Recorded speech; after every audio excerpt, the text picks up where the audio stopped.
collectif des chefs d'établissement privés de formation en santé a tenu son assemblée générale ordinaire les 11 et 12 novembre 2023 à l'hôtel chez Salim au Lac Rose.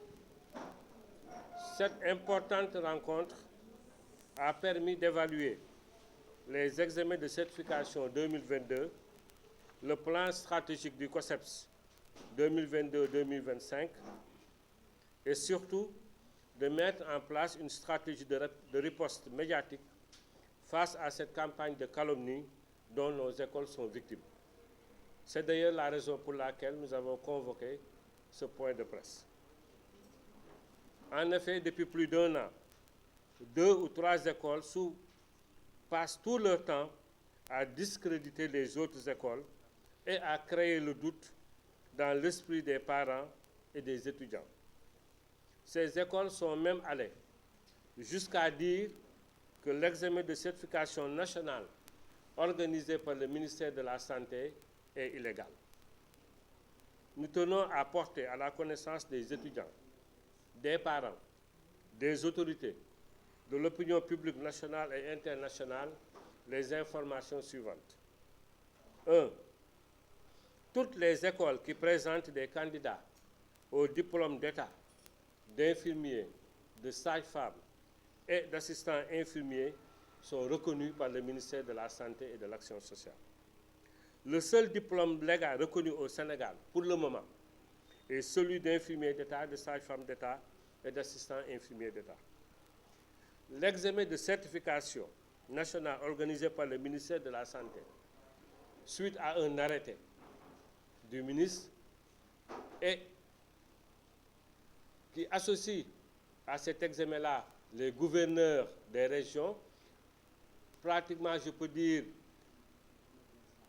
toute l'administration est bien légale. Et dire que cet examen-là est illégal, c'est quand même, à mon avis, ces auteurs doivent faire l'objet d'une plainte de la part des autorités de ce pays-là.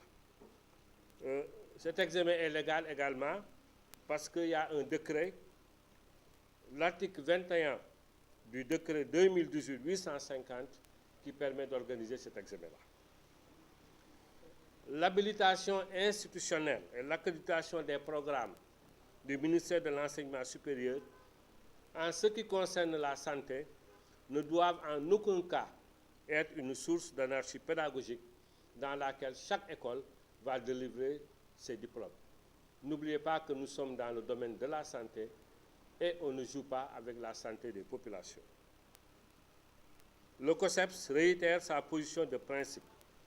Pour la préservation de la santé des populations, les examens d'État doivent être maintenus et organisés par le ministère de la Santé. Le COSEPS demande aux autorités sanitaires du pays de faire preuve de vigilance dans le recrutement des agents de santé. Les diplômes d'État sont les seuls dont les titulaires ont été évalués par le ministère de la Santé. Enfin, le ministère de la Santé doit prendre ses responsabilités pour éviter tout anéantissement du système sanitaire du pays.